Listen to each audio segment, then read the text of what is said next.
Sir Michael Jackson movie के बारे में आपका क्या रिव्यू? आप मेरे से पूछे माइकल जैक्सन के बारे में मेरा क्या रिव्यू है. I am 52 years old. In 80s, I used to go to school, and it was a Michael Jackson fever back in 80s. I used to be a fantastic dancer jeans पे, thriller के ऊपर, और मैं अक्सर functions के ऊपर proper thriller पे, complete thriller के ऊपर डांस किया करता था. And I used to be a fantastic dancer. National किस तरह से ब्रांड था, उसका एक स्टीरियो टेप रिकॉर्डर होता था के अंदर हम डाल के कैसेट, अब तो लोगों को पता ही नहीं कैसेट कैसे प्ले होती है, फिर हम हर वक्त कमरा लॉक करके डांस किया करते थे और शादियों के लिए रेडी होते थे. What a movie. I think they have done justice with Michael Jackson, the iconic and inner life of Michael Jackson. He was such a kind hearted person. वो लोगों के लिए इतना काम करता था, बीमार बच्चों का ख्याल करता. इट्स अ शेम कि लोगों ने उसके बाद डॉक्यूमेंट्रीज भी मैंने देखी हैं, इल्जाम लगा दिए हैं, और मुझे नहीं इतना पता था कि उस पर इल्जाम कितने सारे बेचारे पे लगे. वो बेचारे को इतना दुख दिया कि वो 4 साल के अंदर फौत हो गया. केस खत्म, जीतने के बावजूद भी वो फौत हो गया. और movie is just unbelievable.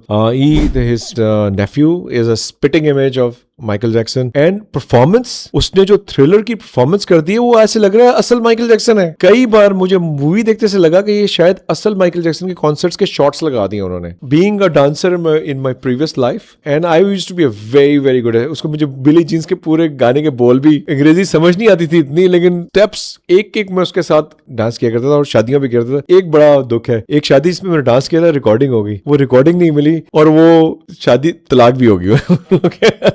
I really wish, मुझे याद भी नहीं हो दूल्हा दुल्हन कौन थे, लेकिन मैं I was very young and I dance so well और एवरीवन बिकेम माय फैन. और आई वॉज 6th-7th ग्रेड में था. This was it. उनके फादर को हमने ज्यादा नेगेटिव नहीं देख लिया मूवी में. नहीं, उसका फादर, उसका बड़ा स्ट्रेंज रिलेशनशिप था और उसका father was very demanding, but at the same time मुझे ऐसा लगता है कि जो उसको दिखाया ना, उसके फादर में ग्रीड का एलिमेंट भी आ गया था. सेरेना और वनीसा विलियम्स का बाप भी बड़ा सख्त था. जो किंग रिचर्ड आप मूवी उठा के देख लें, वो भी बड़ा रेजिमेंटेड था. उन्होंने बड़ा सख्ती की because they wanted to get out of those ghettos. Ghettos का मतलब होता है जो ये छोटे मोहल्ले नहीं होते गरीब लोगों के, वहां से वो निकलना चाह रहा था. तो ये बड़ा जरूरी काम है हमें देखना कि ऑब्जेक्टिवली कि उस बंदे का रेफरेंस पॉइंट क्या था. वो गुर्बत से बाहर निकला, but he did not want to stop it. लेकिन लकीली उसने माइकल जैक्सन को स्टार बनने से भी नहीं रोका. ये नहीं, और बनाने वाला भी वही था, लेकिन he wanted to control him. लेकिन जब बच्चे बड़े हो जाते हैं तो आप उनको कंट्रोल नहीं कर सकते और हमें करना भी नहीं चाहिए. देखिए, मैं neuro linguistic practitioner certification holder हूं. एक बात जो आपको बताना चाहता हूं कि आपका anger, fear, guilt, conflict, sadness, ये वो एलिमेंट्स हैं जो कि आपकी इम्यून सिस्टम से लेके हर चीज को बर्बाद कर देते हैं. जब एक इंसान की जिंदगी में इतना दुख आया हो कि उसने एपिक सक्सेस देखी और लोगों ने उस पे गलत इल्जाम लगाए या सही लगाए, लेकिन he could not tolerate that. Case जीतने के बावजूद भी वो उस गिल्ट, एंगर, फियर से जब गुजरा है, उस सिचुएशन से, एंड एंजाइटी से गुजरा है, तो no medicine can save you.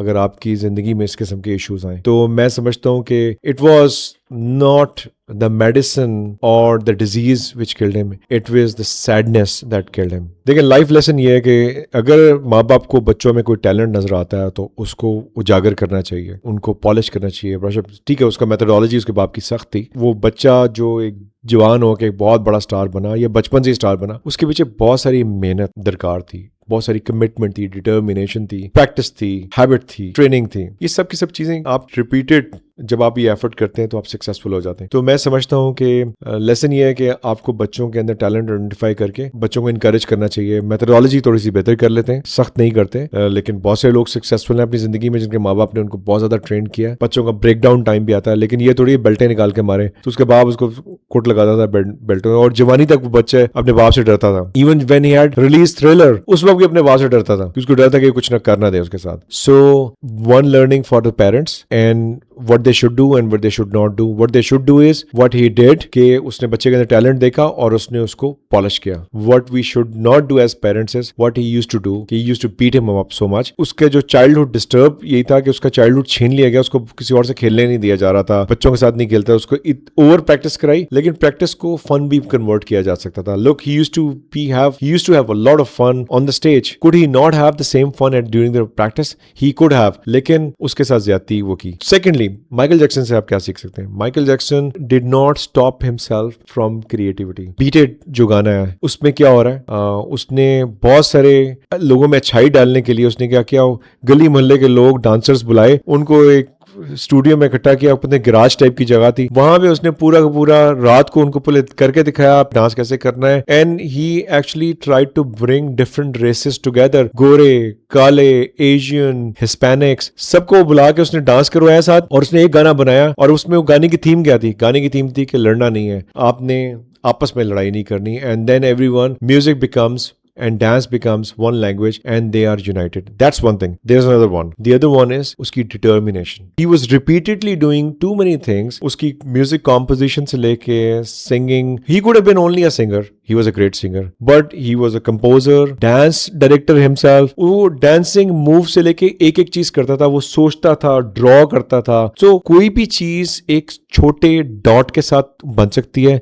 You do not need to have the perfect picture right in the beginning. ये सारी की सारी जो चीजें हैं वो शुरू, फॉर एग्जाम्पल थ्रिलर सॉन्ग में वो डांस करते हुए while he is performing at in the most epic form, वो कहता है एक चीज करो, जो डायरेक्टर उसे कहना फीट की भी वीडियो है क्योंकि हम फीट डांस भी बीच में आना चाहिए. तो उसने उसको पूरा का पूरा एक्सपैंड करवाया उसके अंदर. And that's how he did it. So देखिए कमांड कहाँ पे आती है जब आप सोचते हैं चीजों के बारे में. यहाँ पे मैं एक क्रिकेटर के बारे में बात करना चाहूंगा. वसीम अकरम है. यू नो वसीम अकरम से मिला कुछ ऐसे, मैं आपको पिक्चर भी दिखाऊंगा. वसीम अकरम से एक दफा मिला ग्रेड 9th और 10th के अंदर. ये लंबा सा आदमी अनारकली में गुजरे, तो मैंने कहा यार वसीम अकरम है. Could not shake hands with him. मेरी मदर ने, तू आगे गया है, वसीम अकरम होता है, चल हाथ मिला. मैंने कहा अच्छा ठीक है. अस्सलाम वालेकुम. Wasim Akram shook hands with me and he was sitting with people. लोगों को बता रहा है वसीम भाई आपने इसको बोल्ड कर दिया. उन दिनों में वसीम अकरम ने हैट्रिक की थी, तो लोग उसको बड़ी बातें कर रहे थे. I met him fast forward 30-40 years down the road just last year and I found him as a very learned man. Can you believe? Wasim Akram बहुत अक्लमंद आदमी है. इतनी अक्लमंदों वाली बातें कर रहे हैं और ये ऑफ कैमरा.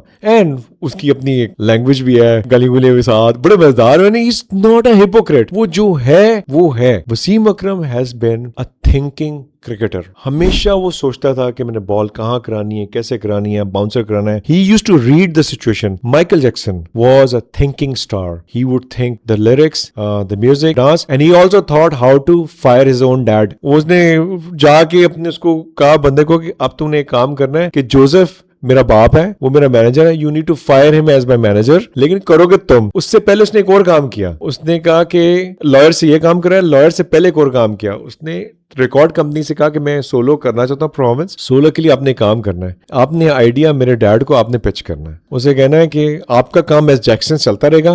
तो उसने कहा ठीक है 9 to 5 ये मेरे लिए काम करेगा. 5 बजे के बाद इसका फ्री टाइम है. रात शाम से लेकर सुबह तक जो करना है माइकल ने करना है, वो अपना इंडिविजुअल करता रहे. And that's where he created. उसका मतलब है अगर आप डबल शिफ्ट में काम कर रहे हैं, आपसे कोई ज्यादा काम करा रहा है. माइकल जैक्सन से ने डबल शिफ्ट में काम किया है. सुबह बाप के लिए काम कर रहे हैं, शाम को अपने लिए कर रहा है. Eventually when he became big, he left, he fired his dad and he became on his own.